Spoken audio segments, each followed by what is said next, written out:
Assalamualaikum warahmatullahi wabarakatuh. Alhamdulillah wassalatu wassalamu ala Rasulillah wa ala alihi wa sahbihi wa man walah. Ashhadu an la ilaha illallah wahdahu la syarikalah wa ashhadu anna Muhammadan abduhu wa rasuluh. Allahumma salli wa sallim wa barik ala Muhammadin wa ala alihi wa sahbihi wa man tabi'ahum bi ihsanin ila yaumiddin. يا أيها الذين آمنوا اتقوا الله حق تقاته ولا تموتن إلا وأنتم مسلمون أما بعد. Hadirin yang saya hormati dan dimuliakan oleh Allah Subhanahu wa taala, kita bersyukur atas limpahan nikmat dan rahmat dari Allah Subhanahu wa taala, bisa menikmati hari ini, mengawalinya dengan baik, berada di rumah Allah, beribadah kepada Allah. Tentu yang kita harapkan adalah kebaikan-kebaikan. Di antara konsekuensi dari kasih sayang adalah memberikan kebahagiaan. Kita menyayangi istri, kita menyayangi suami, ibu-ibu, kemudian anak-anak kita, maka konsekuensinya adalah kita memberikan kebahagiaan kepada mereka. Demikian pula dengan Allah Subhanahu wa taala yang bukan sekedar pengasih penyayang, tapi kita katakan maha pengasih, maha penyayang. Ar-Rahman Ar-Rahim. Maka konsekuensinya Allah senantiasa memberikan kebahagiaan. Memberikan semua hal, memfasilitasi manusia agar berbahagia. Maka dalam setiap yang kita lakukan, meskipun itu adalah perintah Allah, hakikatnya mengandung kebahagiaan. Maka kalau belum ketemu, cari. Karena pasti akan ada. Dan perkara itu adalah terkadang-kadang perkara yang manusiawi. Manusia akan seperti itu siapa saja dia. Ngerti atau enggak ngerti. Misalkan dalam sholat. Dalam sholat, untuk menjadikan manusia berbahagia, maka apabila kita perhatikan, sebetulnya seluruh gerakan sholat adalah nyaman. Ya, dari mulai mengangkat tangan, ruku, sujud itu semua nyaman. Ya, kalau yang tidak nyaman berarti masalah dengan tubuhnya biasanya, ada sakit, ya, dan seterusnya. Terlebih gerakan sujud, ya, sujud itu sangat nyaman.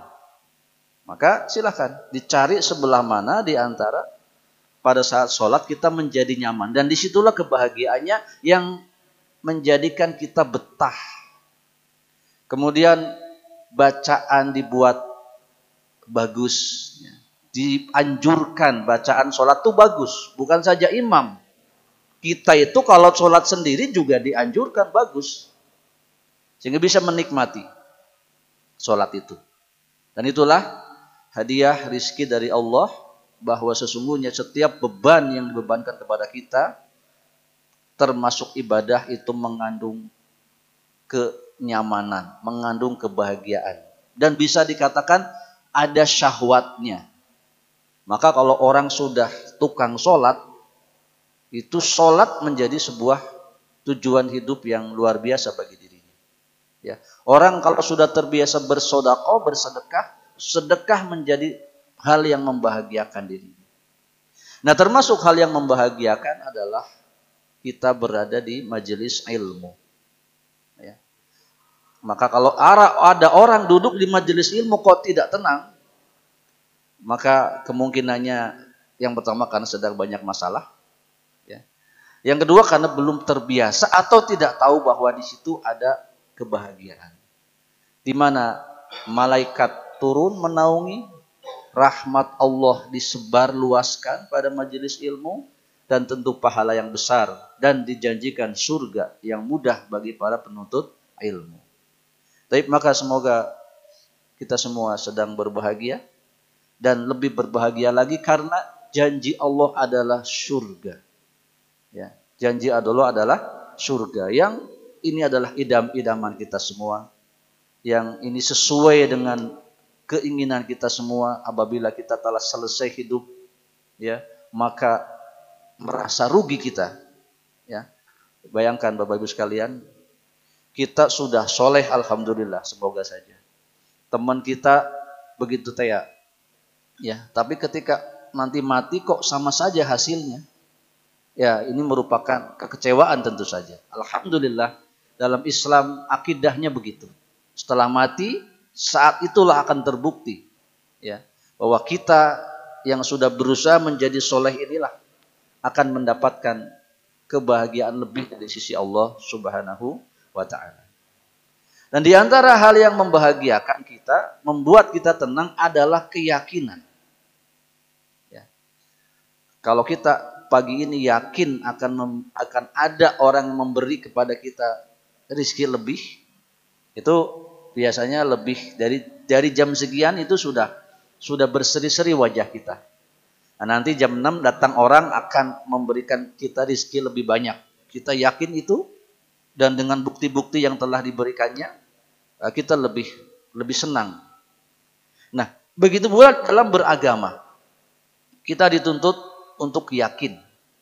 Oleh karena perlu proses menuntut ilmu. Karena untuk meyakinkan sesuatu dalam agama kita, tidak ada jalan lain kecuali ilmu. Kita yakin Allah ada kan? Bagaimana membuktikannya? Tidak bisa kecuali menuntut ilmu. Minimal kita tahu di dalam Al-Quran ada banyak ayat yang menyebut tentang Allah. Al-Quran kita baca. Dan demikian semua dibuat meyakinkan, termasuk adanya Nabi Muhammad SAW. Dipilihkan dari keturunan yang sampai hari ini tidak ada orang menyangkal bahwa dulu pernah ada di masa itu keturunan Quraisy, dari mulai ayah beliau Muhammad Rasulullah SAW bin Abdullah bin Abdul Muttalib bin Hashim, semua nasab beliau bisa diteliti dan tidak ada orang yang meragukan dan menyangkalnya bahwa itu pernah ada, supaya kita yakin. Ya, inilah perlunya kita kadang-kadang seperti ini berada di majelis ilmu untuk meyakinkan. Dan setelah yakin tentu yang tadi mudah-mudahan ketenangan kita dapatkan. Tip. Saya bicara keyakinan karena hadis berikutnya berbicara tentang yakin dan perlunya yakin serta meninggalkan keraguan-raguan. Ya. Hadis nomor 5 dalam kitab Riyadhus Shalihin. Ya, Al-Quran sudah bisa kita baca. Hadis jarang kita baca, maka karena ada tampilan ini jadi saya ajak kita semua membaca hadis ya. Nah, bareng-bareng saja sama saya nanti ya. Setelah saya bacakan, bapak-bapak ngikut sambil melihat teks yang di sini.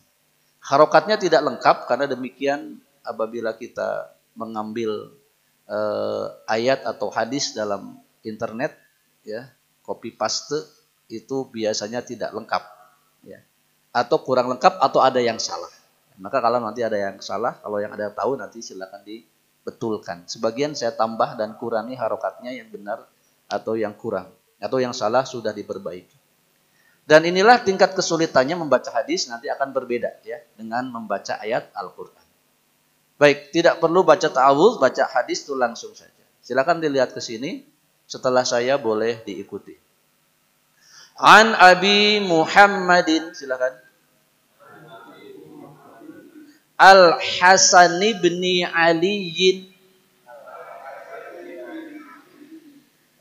Ya. Jadi kalimatnya mesti disambung, tapi kalau disambung bapak-bapak takutnya geclok ya dalam. Jadi maksudnya Al-Hasan bin Aliyin, nanti di sini nyambung Ali bin Abi Thalib, tapi saya putus enggak apa-apa. Ibni Abi Thalibin. Nah, kalau ini dibaca ibni ya.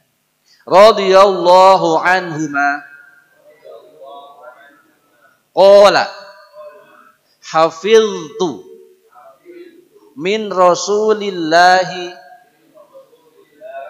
Kalau kayak begini ini tulisan disingkat sallallahu alaihi wasallam. Shalawat mesti baik, perhatikan sallallahu alaihi wasallam.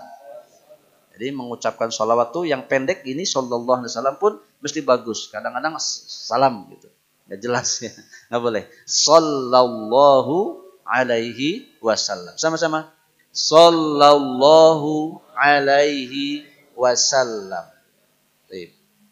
Da'ma yaribuka ila ma la yaribuka. Kita selesaikan dulu hadisnya. Fa innas sidqa tuma'ninatun wal kadhiba ribatun. Rawahut Tirmidzi wa qala haditsun sahihun. Nah, begitu. Ya. Itulah baca hadis. Ya. Nanti setelah membaca ya hafal. Ya. Dan saya anjurkan jangan sampai kita seumur hidup ngaku cinta Nabi, tapi satu pun hadis Nabi tidak ada yang hafal. Nanti kalau menghafal tentu tidak perlu semuanya, ya bolehlah kata-katanya. Da'ma yaribuka ila ma la yaribuka. Itu dihafal. Ya. Ada kumpulan hadis ringan yang sedikit jumlahnya, yaitu hadis Arba'in An-Nawawiyah yang hanya 42 hadis. Ya.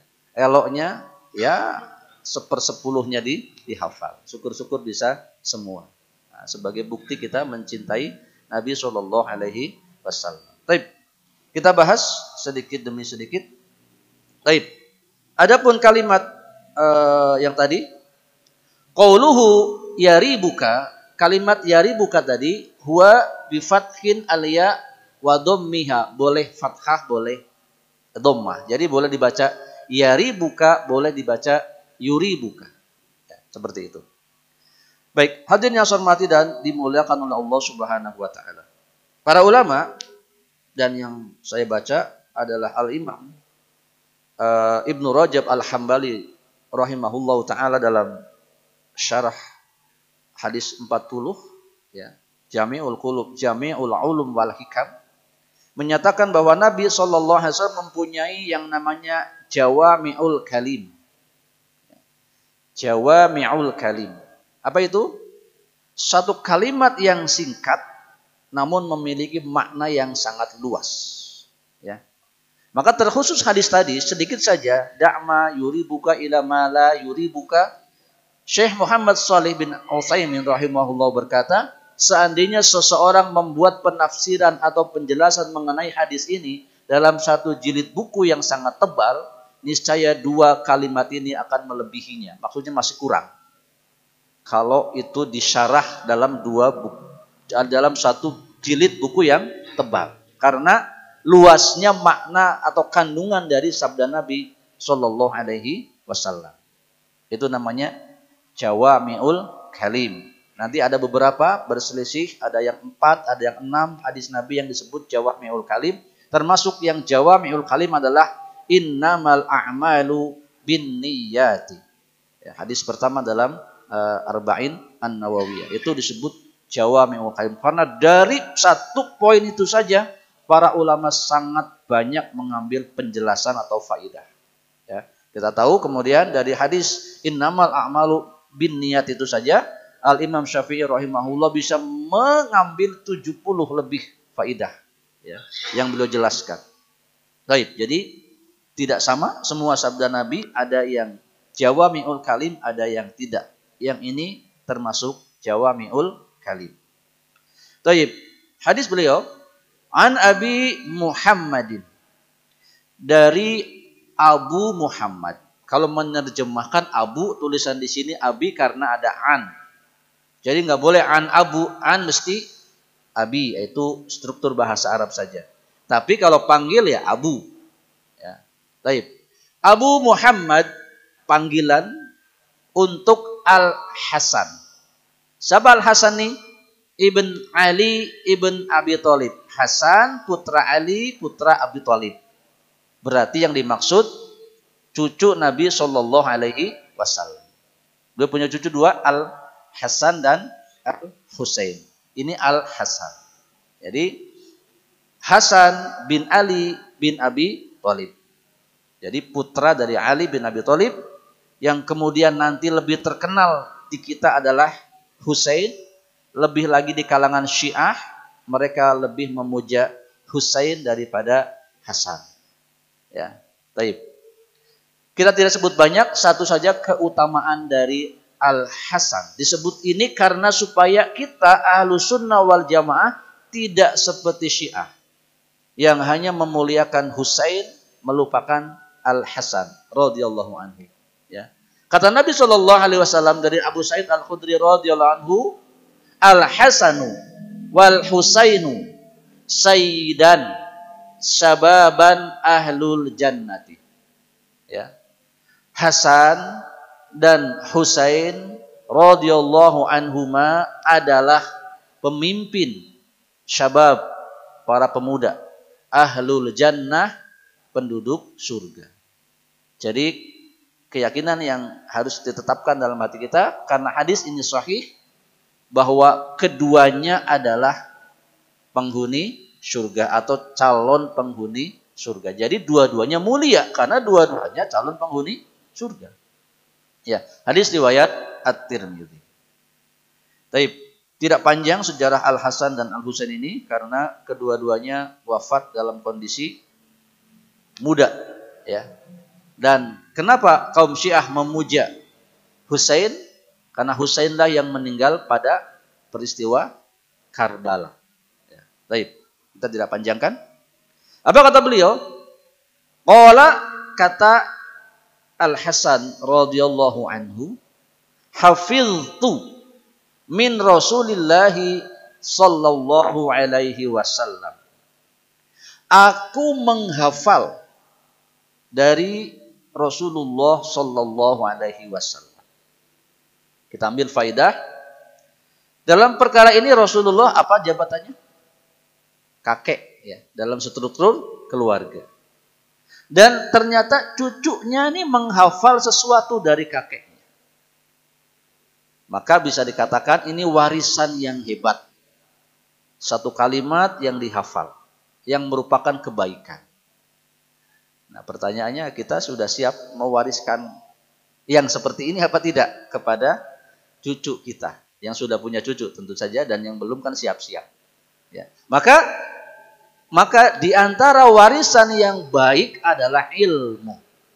Ya. Hatta dia benar-benar menghafal dari lisan kita, nak dengerin, cucuku dengarkan, kakek mau begini-begini, nanti dia hafalkan. Atau sekedar melihat kebiasaan kakeknya. Saya hafal sekali kakek saya kalau jam segini pasti di masjid. Oh, berarti cucunya tahu kalau kakeknya rajin ke masjid. Nanti diingat itu sampai tua. Dan bisa jadi nular apa tidak? Nular ke anaknya, ke uyut, dan seterusnya. Nah, apalagi tentu yang dihafal banyak dari ilmu, tentu inilah yang disebut jariyah. Pahala yang tidak putus kalaupun kita sebagai kakek sudah meninggal. Umumnya kakek meninggal lebih dulu daripada cucunya. Maka disebutkan oleh satu orang asatidzah kita, atau saya pernah dengar ustaz saya bilang, anak itu seperti nyawa berikutnya bagi kita. Ya, nyawa berikutnya. Maksudnya dalam amalan. Kita mati, selesailah kita. Tapi dengan anak yang soleh, dia terus beramal, maka dia beramal, kita kebagian pahala. Jadi seperti nyawa berikutnya. Taib. Apa yang dihafal dari beliau, dari kakeknya Rasulullah SAW, ya kalimat yang tadi, da' ma yaribuka. Da', ya, tinggalkan. Ma yaribuka, apa-apa yang meragukan. Ya. Ilama la yaribuka, kepada apa-apa yang tidak meragukan. Jadi kalau kita ragu-ragu terhadap sesuatu, ambil hal lain yang lebih meyakinkan. Mudahnya seperti itu. Baik, kita jelaskan. Hadis ini mengandung perintah agar umat Islam meninggalkan segala sesuatu yang meragukan dalam semua hal, utamanya tentang agama. Baik tentang akidah atau keimanan, atau tentang ibadah dan muamalah. Perkara yang meragukan dalam agama, secara umum disebut syubhat. Jadi kita tidak boleh ragu-ragu tentang agama ini. Ya, taib. Karena apa? Karena segala sesuatu tentang agama adalah sesuatu yang pasti ditetapkan berdasarkan nas yang jelas. Yang paling utama adalah Al-Quran dan Al-Hadis. Taib. Dan perkara ini dijelaskan dalam hadis Nabi yang lainnya, bahwa dari An-Nu'man bin Bashir radhiyallahu anhuma, ia berkata, Rasulullah sallallahu alaihi wasallam bersabda, innal halala bayyinun wa innal harama bayyinun wa bainahuma mushtabihat. Sesungguhnya yang halal itu jelas, yang haram itu jelas. Di antaranya keduanya ada perkara-perkara yang meragukan, syubhat. La ya'lamuhunna katsiran minan nas, tidak banyak manusia yang tahu tentang perkara itu. Maka famanittaqas syubhat faqad istabra'a lidinihi wa 'irdihi. Ya. Dan barang siapa yang menghindarkan diri dari perkara syubhat, maka ia telah menyelamatkan agama dan kehormatannya. Baik. Jadi saya katakan, seluruh hal dalam urusan agama, khususnya tentang akidah, keyakinan, keimanan, ya, masuk di dalamnya perkara-perkara yang gaib, sifatnya pasti, jelas, ditetapkan oleh Allah dan Rasul-Nya. Maka wajib bagi setiap muslim menguatkan keimanannya hingga kokoh dalam kondisi sesuai yang ditetapkan dan diinginkan oleh Allah dan Rasul-Nya. Yang ini tidak bisa kecuali kita belajar. Ya, yang tadi dia katakan, kita yakin Allah itu ada, membuktikannya sulit kecuali belajar. Ya. Taib. Berikutnya kita contohkan. Ya. Keyakinan sebagian orang tentang ruh orang yang sudah mati. Coba tanya mereka, bagaimana tentang arwah gentayangan? Sebagian manusia masih ragu. Ada yang mengatakan, oh iya ada arwah gentayangan. Ya. Itu kemarin si mbah itu meninggal dunia gara-gara tidak diselamatin jadi gentayangan, menampakkan diri. Atau itu jadi pocong dan seterusnya. Ya, ini keyakinan yang semestinya diluruskan, diyakinkan ada atau tidak, bisa apa tidak itu arwah gentayangan. Pastikan. Dengan apa? Melihat dalil. Ya, nanti kalau sudah lihat dalil, misalkan kita lihat surah Az-Zumar ayat 42, Allah Subhanahu wa taala berfirman, ternyata Allahu yatawaffa al-anfusa hina mautiha. Allah menggenggam jiwa manusia ketika matinya. Ya, ternyata jiwa orang yang meninggal itu ruhnya dipegang oleh Allah. Ya. Kemudian wallati lam tamut fi manamiha, dan orang yang belum mati dalam tidurnya. Fayumsikul lati qada 'alaihal mauta wa yursilul ukhra ila ajalim musamma. Ya, maka dia tahan jiwa orang yang telah ditetapkan kematiannya, maksudnya orang yang tidur itu jiwanya ditahan oleh Allah, dan kalau memang dia mesti hidup akan dilepaskan lagi ruhnya pada kali dia bangun, dan akan tetap dipegang oleh Allah ketika orang itu ditakdirkan mati dalam keadaan tidur. Ya. Inna fi dzalika laayatil liqaumi yatafakkarun, yang seperti itu ada tanda-tanda untuk orang yang berfikir. Maka yang tadi ini katanya ada roh gentayangan. Sebagian bilang kata Ustadz tidak. Yang benar yang mana? Ya berpikir diantaranya dengan memperhatikan ayat Allah Subhanahu Wa Taala, dan ayat yang lain bicara hatta idza jaa ahadahumul mautu qala rabbirji'un. Ya, ini menjelaskan bahwa tidak ada ya roh gentayangan. Demikianlah keadaan orang-orang kafir itu, atau orang-orang yang menyesal tatkala matinya tidak beramal soleh. Ia datang kematian kepadanya dan mereka berkata, Rabbirji'un, wahai Tuhan, kembalikan aku. Mau apa dia?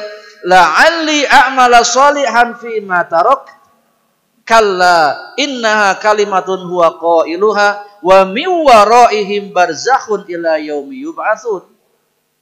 Ya. Agar aku berbuat amal soleh yang dulu aku tinggalkan. Kata Allah, kalla. Ya. Sesungguhnya itu perkataan bual saja, ngomong saja. Ya. Dan di hadapan mereka adalah ada dinding. Wa min waraihim barzakh. Makanya alam kubur disebut alam barzakh karena ada pembatas antara yang sudah hidup yang sudah mati. Sampai kapan dibatasi? Ila yaumi yub'atsun, sampai hari kiamat. Memang orang mati pengen pulang, tapi tidak bisa. Maka aneh ketika ada ini kalau yang mereka lihat sesungguhnya setan ya. Kalau ada orang melihat arwah balik lagi, orang yang mati kok balik lagi ke rumah, itu adalah perbuatan setan. Ya. Kalau benar semestinya mereka senang. Bapaknya pulang, mbahnya pulang. Dan dia juga senang karena akan beramal soleh. Kalau itu terjadi. Maka sampai di sini maksudnya adalah yakinkan perkara-perkara akidah. Sampai titik kita yakin dengan keyakinan yang benar. Untuk menghilangkan keraguan. Ya. Surga yakin tuh ayat. Cari sampai ketemu, sampai yakin. Ya. Apalagi ada keraguan tentang Allah Subhanahu wa ta'ala. Ya. Demikian juga perkara-perkara yang lebih penting terkait dengan tauhid, asma was sifat. Ya. Sampai hari ini masih banyak orang yang bingung ketika ditanyakan, aina Allah? Di mana Allah? Bingung. Kalau belajar ketemu nanti Allah itu ada di mana. Ya. Dengan benar dan seterusnya. Ya. Kemudian perkara-perkara gaib tentang hari kiamat, surga, neraka ini wajib menghilangkan keraguan-raguan dengan cara belajar yang sebaik-baiknya. Babnya tidak di sini. Jadi yang pertama tadi ya, hilangkan berbagai macam keraguan-raguan tentang agama, dari hal tentang agama yang kita anut ini. Terkhusus masalah-masalah akidah. Dan tentu juga nanti dalam hal ibadah dan muamalat. Maka nanti dari hadis yang tadi muncul kaidah dalam usul fiqh. Apa itu? Al-yaqinu la yazula bisyak. Ya. Sesuatu yang meyakinkan tidak dapat hilang dengan keraguan. Maksudnya bagaimana kita menjadi yakin? Kaidahnya seperti ini. Ya, kita contohkan. Siapa yang yakin dalam keadaan suci, kemudian ragu datangnya hadas, ketahuilah dia tetap dihitung suci. Ya. Apalagi kalau memang buktinya sangat jelas. Contohnya, kita duduk di sini. Dari tadi nggak ke toilet kan? Nggak ke toilet. Terus bau tidak, bunyi tidak, teman kita juga tidak merasakan. Tapi kita ragu, batal ente? Batal apa tidak? Wudu kita? Tidak. Ya, karena yang lebih meyakinkan tidak batal. Nah, kecuali sudah ke toilet. Mungkin ragu tadi saya ke toilet ngapain kan begitu. Nah, jadi begitu. Ya. Baik, ini terjadi di luar sholat atau dalam sholat. Dalam sholat kita kadang-kadang setan begitu. Perut kita memang berebek gitu ya. Kita batal tidak nih pada saat sholat? Ya tadi. Ada nggak dengar bunyi? Ada nggak bau hitut? Bener ya? Dan seterusnya. Kalau tidak berarti tidak batal. Baik. Ini maksudnya supaya menghilangkan keraguan-raguan. Baik. Yang kedua, jika seseorang yakin pakaiannya ada najis, meskipun tidak diketahui di mana tempatnya, maka dia wajib menghilangkan najis itu dengan mencuci seluruh pakaiannya. Kalau tidak ketahuan ya. Jadi kalau misalkan saya pakai ini kena najis, tapi lupa tadi di mana najis itu. Tapi baunya masih ada. Ini bau jelas najis ya. Nah, maka supaya tidak ragu-ragu dicuci saja semuanya. Karena dengan dicuci semuanya berarti titik poin daripada najis pasti hilang. Itu ya. Jadi maksudnya yang tadi, yakin menghilangkan keraguan-raguan. Berikutnya, barang siapa yang ragu dalam sholatnya, Ya. 2 apa 3? 3 atau 4. Ya. Baik. Maka dia harus mengambil jalan yang yakin, yaitu mengambil jumlah yang paling sedikit. Kalau 2 apa 3? 2 apa 3? Yang meyakinkan yang mana? 2. Ya, karena 3 ini mungkin iya, mungkin tidak. Tapi kalau 2 dia udah lewati. Begitu. Demikian pula kalau tilu atau opat. Maka 3, maka kalau kasusnya 3 dia ambil dan sholat itu 4 rakaat, dia tambah 1 rakaat, kemudian melakukan yang namanya sujud syahwi. Baik. Bagi bulat dalam urusan tawaf, kalau dia muter ragu-ragu, 3 atau 4 diambil 3, kemudian dia tambahkan putarannya sehingga menjadi lengkap, yakin 7 kali putaran. Nah, ini tadi ibadah. Berikutnya dalam bab muamalat. Ya. Jangan membuat diri kita ragu dengan hal seperti ini. Tidak wajib bagi pembeli menanyakan kepada penjual mengenai barang dagangannya apakah barang tersebut miliknya atau bukan. Ya. Atau bukan curian. Ya. Nanti malah jadi ragu-ragu. Ya. Secara umum ya. Jadi saya beli handphone ini saya nggak boleh tanya. Nggak perlu tanya, itu halal apa tidak. Itu dapat dari mana. Nggak perlu. Yang tahu dia jual kita Tetapi kalau ada indikasi mah beda. Ini mah sifatnya kehati-hatian. Itu kayaknya yang dijual HP-nya saya pernah lihat. Punyanya teman saya. Oh, jangan-jangan dia nyuri. Ini beda lagi urusannya. Tetapi secara umum tidak perlu. Ya, tidak perlu kita bertanya apakah sesuatu yang kita beli itu adakah unsur-unsur yang haram. Termasuk kalau kita belanja makanan di toko warung makan yang pemiliknya muslim. Ya. Warung Padang kan rata-rata muslim ya.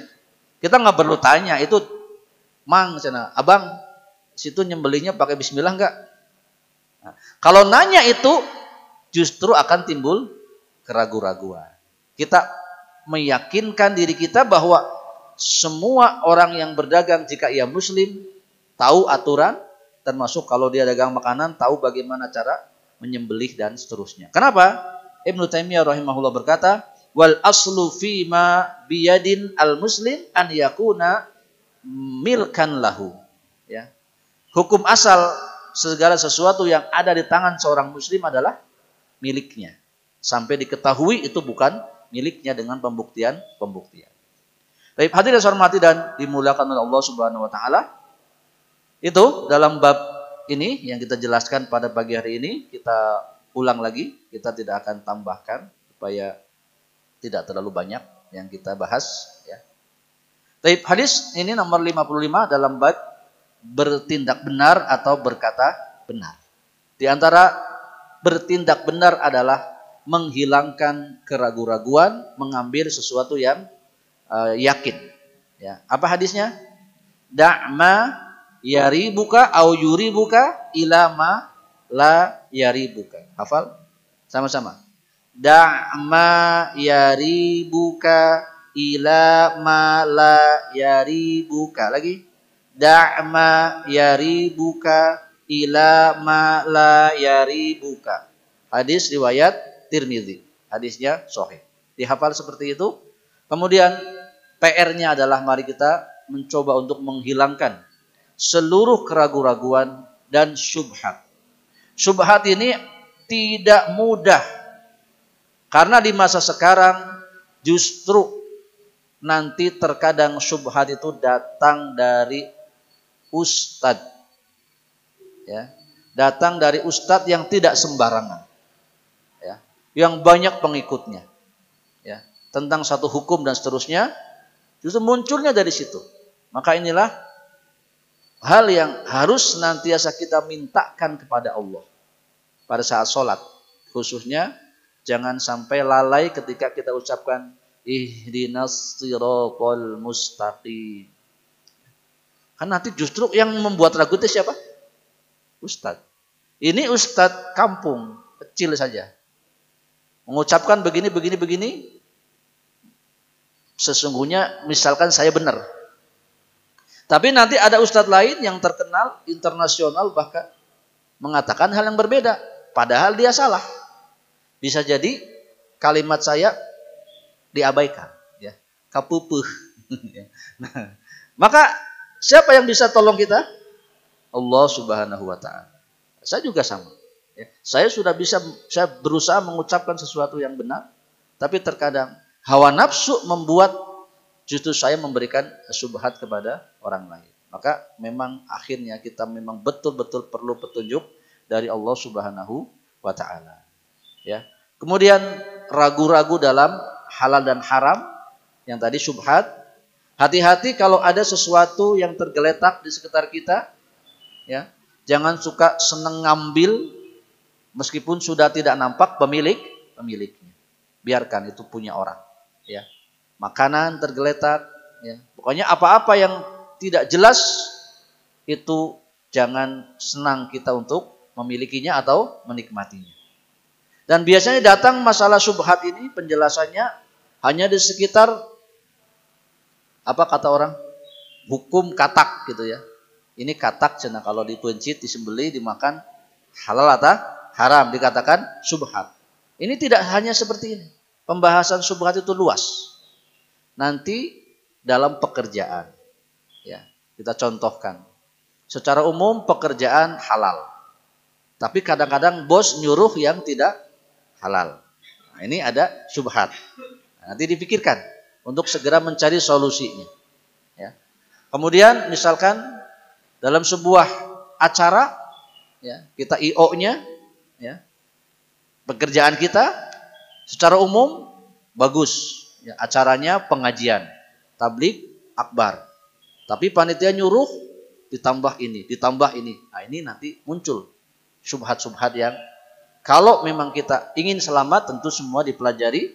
Yakin itu tidak benar tinggalkan dan tidak diikuti. Tapi hadirin yang saya hormati dan dimuliakan oleh Allah Subhanahu wa taala, demikian yang bisa disampaikan pada pagi hari ini. Semoga kita terpancing untuk terus mengkaji ilmu, menuntut ilmu sehingga kita beragama dalam keadaan yakin dan keyakinan itu akan menolong kita memasuki surganya Allah Subhanahu wa taala. Demikian semoga bermanfaat dan mohon maaf jika ada kekurangan dan kesalahannya. Saya tutup subhanaka Allahumma wa bihamdika asyhadu an la ilaha illa anta astaghfiruka wa atubu ilaik. Assalamualaikum warahmatullahi wabarakatuh.